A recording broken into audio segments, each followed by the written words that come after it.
पहाड़ी अड्डा में आपका स्वागत है दोस्तों। और आज की इस वीडियो में हम समीक्षा अधिकारी, सहायक समीक्षा अधिकारी आरओ एआरओ जो उत्तराखंड का एग्ज़ाम हुआ था 2021 में, उसमें जो मैथ्स और रीजनिंग आई थी उसको सॉल्व करने वाले हैं। अगर बात करें उस एग्ज़ाम की, टोटल 30 नंबर की मैथ और रीजनिंग आई थी, जिसमें 7 नंबर की आपकी मैथ आई हुई थी और 23 नंबर की आपकी रीजनिंग आई थी। तो जो 7 क्वेश्चन मैथ्स के आए थे हम उनको सॉल्व करने वाले हैं आज के इस वीडियो में। तो चलिए शुरू करते हैं क्वेश्चन। तो अगर बात करें 91 नंबर का क्वेश्चन जो आया था वो नंबर सिस्टम से रिलेटेड था दोस्तों। तो उस क्वेश्चन को सॉल्व करने की कोशिश करेंगे, देखते हैं क्वेश्चन कैसा दिया हुआ है। तो जो 91 नंबर का समीक्षा अधिकारी, सहायक समीक्षा अधिकारी का जो क्वेश्चन था उसको करेंगे। देखिए क्वेश्चन क्या कहता है, 1 से 100 के मध्य ऐसी कितनी संख्याएं हैं जो न केवल 4 से पूर्णतः विभाजित हों बल्कि 4 उनका एक अंक भी हो। यानी कि वो कह रहा है 1 से 100 के मध्य ऐसी कितनी संख्याएं हैं जिनमें 4 का भाग तो जाता ही है और 4 एक अंक के रूप में भी हो उस संख्या में। तो ऐसे हम ढूंढेंगे 1 से 100 तक ऐसी कितनी संख्या है। तो 1 से 10 तक देखते हैं पहले ऐसी कितनी संख्या है। तो 1 से 10 तक अगर हम देखें, 1 से 10 तक की बात करें तो 1 से 10 तक में 4 एक ऐसी संख्या है जिसमें 4 का भाग भी जाता है और 4 उनका एक अंक भी है। ठीक है, उसके बाद मेरे हिसाब से कोई नहीं है। फिर हम देखते हैं 11 से 20 के बीच में। तो 11 से 20 के बीच में ऐसा कोई अंक नहीं है जिसमें 4 का भाग भी जाता है और 4 उनका एक अंक भी है। फिर देखते हैं 21 से 30 के बीच में। तो 21 से 30 के बीच में अगर बात करें दोस्तों तो 24 एक ऐसा अंक है जिसमें 4 का भाग भी जाता है और उसमें 4 एक अंक भी है। ठीक है, उसके बाद अगर बात करें हम देखते हैं 31 से 40 के बीच में। तो 31 से 40 के बीच में जो ऐसा अंक है वो है 40, क्योंकि 40 में 4 का भाग भी जाता है और 4 एक अंक भी है। उसके बाद हम देखते हैं 40 से 50 के बीच में। तो 40 से 50 के बीच में जो हमारा अंक होगा वो होगा 44, क्योंकि 44 में 4 का भाग भी जाता है और 4 एक अंक भी है। 44 के साथ साथ अगर देखें तो 40 से 50 के बीच में 48 भी है। 48 में 4 का भाग भी जाता है और 4 एक अंक भी है। उसके बाद देखेंगे 51 से 60 के बीच में। तो 51 से 60 के बीच में ऐसा कोई अंक नहीं है जिसमें 4 का भाग भी जाता है और 4 एक अंक भी होता है। और उसके बाद देखते हैं 61 से 70 के बीच में। तो 61 से 70 के बीच में ऐसा अंक होगा आपका 64, क्योंकि 64 में 4 की भाग भी जाती है और 4 एक अंक भी है। उसके बाद हम देखते हैं 71 से 80 के बीच में। 71 से 80 के बीच में ऐसा कोई अंक नहीं है। फिर हम देखते हैं 81 से आपका 90 के बीच में। तो 81 से 90 के बीच में जो आपका है 84 है, क्योंकि 84 में 4 का भाग भी जाता है और 4 एक अंक भी है। फिर हम देखते हैं 91 से 100 के बीच में। तो 91 से 100 के बीच में भी ऐसा कोई अंक नहीं है। तो कुल इतने ही अंक हैं जिनमें 4 की भाग भी जाती है और 4 उनका एक अंक भी है। तो देख लेते हैं कितने अंक हो गए, 1 2 3 4 5 6 7। ठीक है, तो हमारा जो आंसर हो जाएगा वो क्या हो जाएगा दोस्तों, 7। क्वेश्चन आने वाला है वो आपका रिलेटेड है आयु संबंधी प्रश्न या फिर प्रॉब्लम ऑन एजेस से। और ये क्वेश्चन भी आपका जो है समीक्षा अधिकारी और सहायक समीक्षा अधिकारी 2021 के पेपर में आ चुका है। अगर बात करें दोस्तों उत्तराखंड के एग्जाम की, तो अगर यूके SSSC की बात करें या फिर उत्तराखंड PCS की बात करें तो उनका फेवरेट क्वेश्चन है। देखिए ये एग्जाम में टोटल 7 क्वेश्चन मैथ के आए हैं, जिसमें से आपको 2 क्वेश्चन इसी चैप्टर से दिए हुए हैं। यानी कि चैप्टर बहुत इंपॉर्टेंट है और हम जरूर इस चैप्टर को कंप्लीट करेंगे। जो अपनी नेक्स्ट वीडियो लाएंगे इसी चैप्टर पे आधारित लाएंगे। तो दोस्तों देखते हैं इस क्वेश्चन को, और जल्दी ही हम ये चैप्टर करवाने वाले हैं अपने चैनल में। तो देखिए क्वेश्चन क्या बोलता है, वर्तमान में x की आयु y की आयु से दुगनी है। ठीक है, तो x और y की बात कर रहा है। वो क्या कह रहा है देखते हैं। वो कह रहा है वर्तमान में x की आयु y की आयु से दुगनी है, यानी कि x की आयु दुगनी है किससे, y की आयु से। तो y की आयु को हम मान लेंगे x, ठीक है, और x की आयु को मान लेंगे 2x, क्योंकि जो x की आयु हो दुगनी है। ठीक है, अब वो क्या कह रहा है, 3 वर्ष पूर्व x y से 3 गुना बड़ा था। अब 3 वर्ष पहले की बात कर रहा है, ये तो इनकी वर्तमान आयु है, परसेंटेज है। और अगर बात करें 3 वर्ष पूर्व, 3 years एगो, 3 वर्ष पूर्व क्या कहता है, 3 वर्ष पूर्व की बात करें तो 3 वर्ष पूर्व अगर जाएंगे तो इसकी उम्र में से 3 साल कम हो जाएंगे और इसकी उम्र में से भी 3 साल कम हो जाएंगे, क्योंकि 3 वर्ष पूर्व में दोनों की उम्र 3 साल कम कर देंगे क्योंकि 3 साल पीछे जा रहे हैं। ठीक है, तो कह रहा है 3 वर्ष पूर्व x y से 3 गुना बड़ा था, यानी कि 3 वर्ष पूर्व जो x है इक्वल टू वो y से 3 गुना बड़ा है, तो y को 3 से मल्टीप्लाई करेंगे। वो कह रहा है x जो है वो बराबर है y से 3 गुना, तो y की मल्टीप्लाई 3 से कर दी, तो इनकी मल्टीप्लाई अंदर करेंगे तो ये तो 2x माइनस 3 ही रहेगा, ये हो जाएगा 3x माइनस 9, अंदर मल्टीप्लाई कर दी, ये दोनों माइनस हो जाएंगे आपस में, 3x माइनस 2x ये हो जाएगा x इक्वल टू ये 9 इधर जाके प्लस हो जाएगा, तो 9 माइनस 3 हो जाएगा आपका कितना 6। ठीक है, तो हमने निकालनी है किसकी उम्र, अब x की आयु क्या है, वो x की वर्तमान आयु पूछ रहा है, तो x का मान वर्तमान आयु जो x की जगह रख देते हैं, x की वर्तमान आयु है ये, तो ये हो जाएगा 6 इंटू 2, तो ये 6 इंटू 2 हो जाएगा आपका कितना 12, तो x की आयु कितनी हो जाएगी आपकी 12। बहुत आसान से क्वेश्चन आते हैं उत्तराखंड के जो भी एग्जाम है। तो अगला क्वेश्चन करते हैं, वो कह रहा है वह संख्या ज्ञात कीजिए जिसमें उसी संख्या का 13 गुना जोड़ने पर 112 प्राप्त होता है। ठीक है, तो कह रहा है वह संख्या ज्ञात कीजिए, जो संख्या ज्ञात करनी है उसको हमेशा हम मान लेते हैं x, तो संख्या ज्ञात करनी है उसे क्या मान लिया हमने x, और वह संख्या ज्ञात करनी है जिसमें उसी संख्या का 13 गुना, यानी कि उसी संख्या का 13 गुना मतलब 13 गुना मतलब होता है गुणा 13, उसी संख्या का 13 गुना कर देंगे, 13 से गुणा कर देंगे, 13 गुना जोड़ने पर उसी संख्या का 13 गुना उसी संख्या में जोड़ना है, उसी संख्या का माना x, तो वो बोल रहा है 13 गुना किसी संख्या का 13 गुना उसी संख्या में जोड़ने पर, यानी कि संख्या का 13 गुना करा और उसी संख्या में जोड़ दिया, तो कितना प्राप्त होता है, कह रहा है वो 112 प्राप्त होता है, तो 112 प्राप्त होता है। ये हो जाएगा 13x, 13 into x 13x plus x 14x, 13x plus x 14x हो जाएगा आपका, 14x बराबर हो जाएगा आपका 112। 14 से इसको काट देंगे, 14 की भाग 112 में कितने बार जाती है 8 बार, तो 14 8 112, तो हमारा ऑप्शन नंबर बी क्या हो जाएगा सही हो जाएगा। ठीक है, या इसको ऑप्शन से भी कर सकते हो, जो x नहीं मानना चाहता है ऑप्शन से भी कर सकता है। तो ऑप्शन से करना है तो पहला ऑप्शन ले लेंगे किसी संख्या का, की संख्या का 13 गुना, यानी कि 7 का 13 गुना कर देंगे और उसमें उसी संख्या को जोड़ देंगे और देखेंगे क्या 112 प्राप्त होता है, तो 13 सत्ते कितना हो जाएगा आपका 91, 91 प्लस 7 ये हो जाएगा 98, यानी कि 112 प्राप्त नहीं हुआ, तो ऑप्शन गलत है। ठीक है, फिर अगला ऑप्शन लेंगे, अगले ऑप्शन में भी वही करेंगे, संख्या का 13 गुना कर देंगे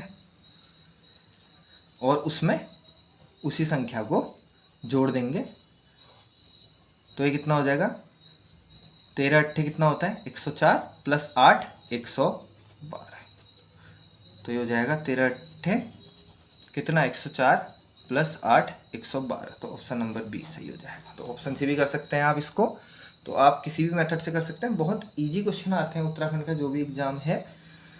ठीक है, तो अगले क्वेश्चन की तरफ चलते हैं। अगला क्वेश्चन भी काफ़ी आसान है मेरे हिसाब से, तो देखते हैं अगला क्वेश्चन क्या बोलता है।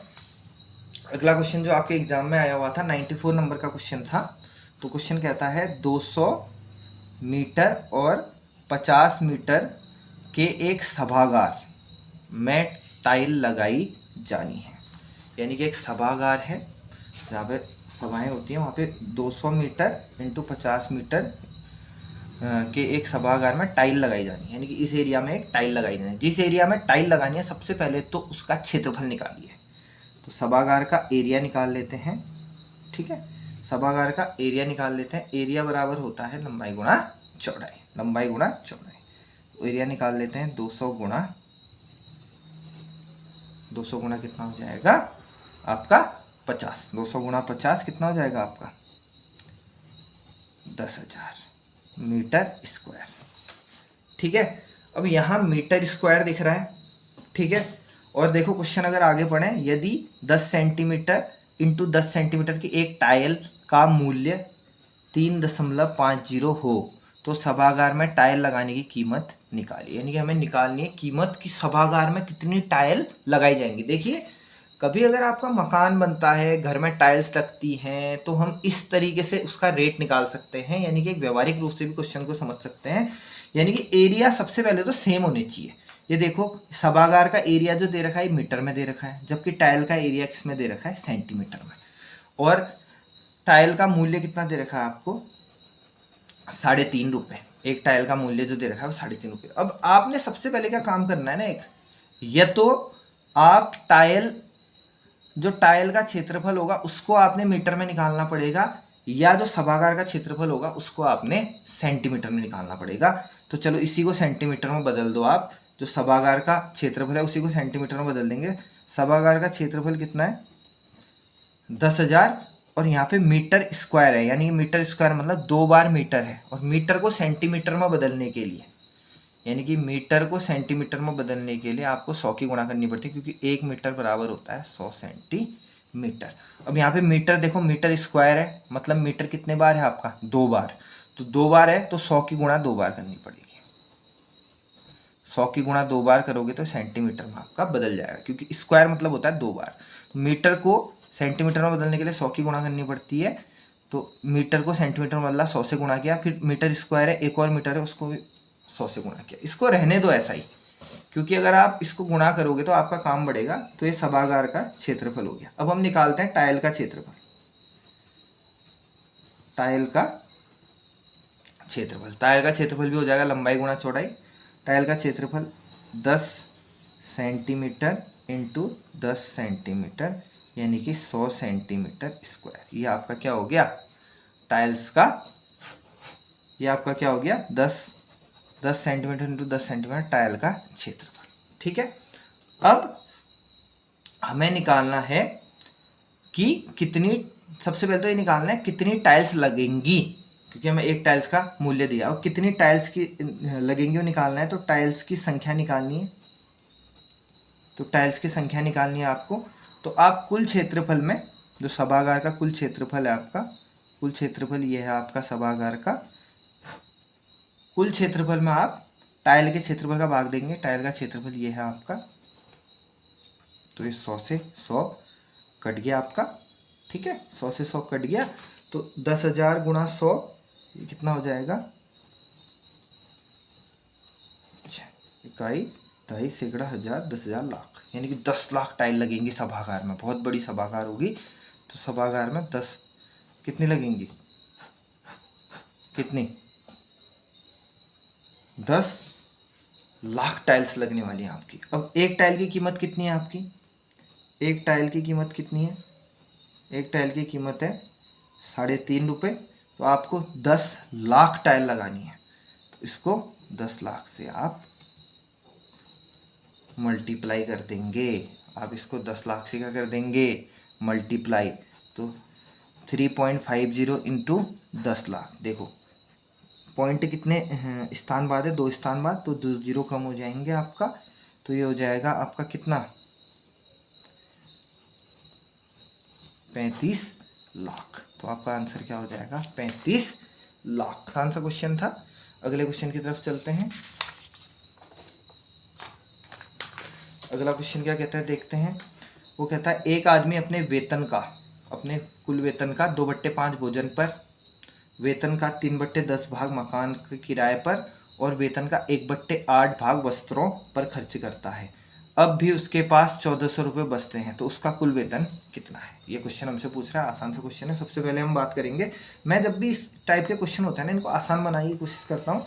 तो सबसे पहले ये देखो, जो बटे में है ना 5, 10, 8, यानी कि हम देखेंगे इनमें किसका भाग जाता है, उसको मान लूँगा मैं। तो उसका कुल वेतन में मानने वाला हूँ, माना उसका जो वेतन है वो मैं मान लेता हूँ, जो बट्टे में संख्या है जिनमें उनका भाग जाता है उसे मान लेता हूँ। यानी कि 5, 10 और 8 में किसका भाग जाता है आपका, 40 का। तो मैं मान लेता हूँ 40। ये हमने मान लिया कि उसका जो कुल वेतन है वो 40 है। अब वो कह रहा है आदमी अपने वेतन का 2/5 भाग भोजन पर है, यानी कि 2/5 भाग मतलब 40 का 2/5 भाग भोजन पर करता है। देखते हैं 40 का 2/5 कितना हो जाएगा, 5 अट्ठा 40, यानी कि 8 दूनी 16 भाग तो इसने भोजन पर कर दिया। 16 भाग कहाँ खर्च कर दिया, भोजन पर। ठीक है, अगला देखते हैं।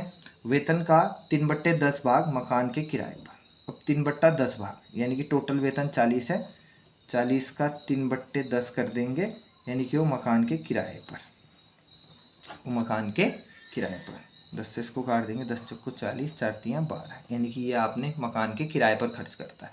और वेतन का 1/8 भाग, वेतन कितना है टोटल 40 हमने माना है, 40 का 1/8 भाग कहाँ खर्च करता है, वस्त्रों पर, ये वस्त्रों पर खर्च करता है। इसका भी निकाल देंगे, 8×5=40। तो देखो 16 भाग भोजन पे, 12 भाग किराए पे और 5 भाग वस्त्रों पे, तीनों को जोड़ देंगे। 16 + 12 28, 28 + 5 कितना हो जाएगा आपका 33। तो कुल 33 भाग ये खर्च कर चुका है। टोटल कितना भाग खर्च कर चुका है, 33 भाग खर्च कर चुका है।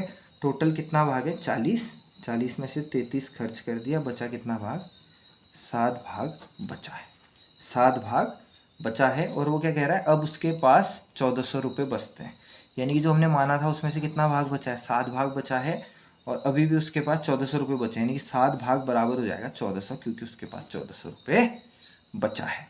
तो 7 से इसको काट देंगे, 7×2 = 14, 200 बार, यानी कि एक भाग कितना हो जाएगा 200। अब हमने माना कितना है कुल वेतन 40, तो 40 अगर कुल वेतन निकालना है उसका वेतन निकालना है तो कुल की गुणा कर देनी पड़ेगी उसमें, एक भाग आ गया आपका 200, कुल हो गया आपका 40, 40 भाग कुल है तो 40 की गुणा 200 से कर दो आप, 4×2 = 8, यानी कि आपका कितना हो जाएगा 8000 रुपये उसका कुल वेतन हो जाएगा। आसान सा क्वेश्चन था और इन क्वेश्चनों में कोशिश कीजिए कि जो बट्टे में होती है ना उनमें जिसकी भाग जाती है उसको मानने की कोशिश कीजिए, आपका काम आसान हो जाएगा। ठीक है, अगला क्वेश्चन करते हैं। अगला क्वेश्चन क्या कहता है, ए और बी की आयु का अनुपात 1:3 है। तो ए और बी की आयु का अनुपात कह रहा है वो कितना है, ए और बी की आयु का अनुपात 1:3 है। तो वर्तमान आयु का अनुपात 1:3 है, तो इसको मान लेते हैं 1x और 3x। ठीक है, अब वो क्या कहता है 8 वर्ष बाद उनकी आयु का अनुपात 1/2 हो जाएगा। ठीक है, 8 वर्ष बाद, तो 8 वर्ष बाद जाएंगे, तो 8 वर्ष बाद जाने के लिए इसमें 8 जोड़ेंगे और इसमें भी 8 जोड़ेंगे। 8 वर्ष बाद उनका अनुपात कितना हो गया 1:2, 1:2। वज्र गुणा करेंगे, 2x + 16 = 3x + 8, ये दोनों एक साथ माइनस हो जाएंगे, 3x में से 2x, x 16 में से 8 गया आपका 8, तो x का मान कितना आ गया आपका 8। तो अब देख लेंगे इनकी आयु कितनी हो जाएगी। अब इनकी आयु निकालने के लिए इसको यहाँ मल्टीप्लाई कर देंगे, तो इसकी आयु हो जाएगी 8 से इसको मल्टीप्लाई करने, 8×3 = 24, 8 से इसको मल्टीप्लाई करेंगे ये हो जाएगा 8, ये इनकी वर्तमान आयु निकल गई। अब वो कह रहा है कितने वर्ष पहले उनकी आयु का अनुपात 1:5 था। अब कितने वर्ष पहले, तो कितने वर्ष पहले करने के लिए हमें नहीं पता कितने वर्ष पहले, हम मान लेंगे x। तो ये इसकी उम्र हो गई 8, इसकी उम्र हो गई 24। अब कितने वर्ष पहले माना, y वर्ष पहले, माइनस कर देंगे y वर्ष पहले, उनके अनुपात कितना हो जाएगा कह रहा है वो 1:5, 1:5। वज्र गुणा करेंगे, ठीक है, ये हो जाएगा 5×8 = 40, ये हो जाएगा -5y बराबर, इसकी यहाँ मल्टीप्लाई करेंगे 24 - y।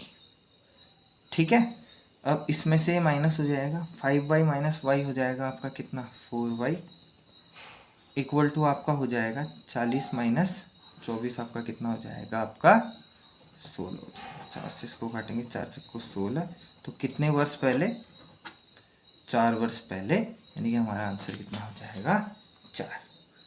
ठीक है, तो ये हमारा आंसर हो जाएगा। तो काफ़ी आसान क्वेश्चन था, ऐसा कुछ भी नहीं था क्वेश्चन में। अगले क्वेश्चन की तरफ चलते हैं। अगला क्वेश्चन क्या कह रहा है आपका, अगला क्वेश्चन कह रहा है 2 रेलगाड़ियां प्रत्येक 120 मीटर लंबी समानांतर पटरियों पर विपरीत दिशाओं में क्रमशः 40 मीटर प्रति मिनट तथा 20 मीटर प्रति मिनट की चाल से चल रही हैं। दोनों एक दूसरे को कितने समय में पार करेंगी। सबसे पहले आपको पता होना चाहिए फॉर्मूला, क्योंकि ये समय और दूरी से संबंधित क्वेश्चन है। समय बराबर होता है आपका कुल दूरी बट्टे इसको कहते हैं चाल, चाल कह सकते हैं या स्पीड बोल सकते हैं। तो हमने समय निकालना है। अब 2 रेलगाड़ियाँ प्रत्येक 120 मीटर लंबी है, प्रत्येक 120 मीटर लंबी है, तो पहली भी 120 मीटर की है और दूसरी भी कितने मीटर की, 120 मीटर की है। ठीक है। समानांतर पटरियों पर विपरीत दिशा में, जब भी विपरीत दिशा की बात करें ना, विपरीत दिशा में जो चाल होती है ना, चाल, वो क्या हो जाती है, ऐड हो जाती है। स्पीड होती है ना हमेशा ट्रेन वाले केस में, वो ऐड हो जाती है। तो पहली ट्रेन की चाल कितनी है, 40, और दूसरी की कितनी है, 20। ये दोनों ऐड हो जाएंगी, 40 प्लस 20, 40 प्लस 20 कितना होता है आपका, 60। तो हो जाएगा 120 प्लस 120, 240 बट्टे 60, यानी कि 6 चको 24, यानी कि हमारा आंसर क्या आ जाएगा, डी। ठीक है। तो हमने ये क्वेश्चन किए मैथ के, और मैं अपने चैनल पे चैप्टर वाइज भी वीडियो बना रहा हूँ। अगर आप लोग चाहें तो अपने डाउट्स क्लियर करने के लिए, चैप्टर क्लियर करने के लिए मेरे चैनल में सारे चैप्टर देख सकते हैं। तो दोस्तों आज की इस वीडियो में हमने RO जो 2021 का एग्ज़ाम हुआ था उसमें जो मैथ के क्वेश्चन आए थे उसको हम कंप्लीट कर चुके हैं। तो दोस्तों चैनल को लाइक कीजिए, सब्सक्राइब कीजिए और शेयर कीजिए ज़्यादा से ज़्यादा मात्रा में, ताकि हम जो रिमेनिंग 23 क्वेश्चन आपके एग्ज़ाम के रीजनिंग के बचे हुए हैं वो जल्द से जल्द लेके आएँ, ताकि आगे आने वाली RO ARO 2023 की परीक्षा में आप लोग अच्छी से तैयारी कर पाएँ। दोस्तों बहुत बहुत धन्यवाद दोस्तों।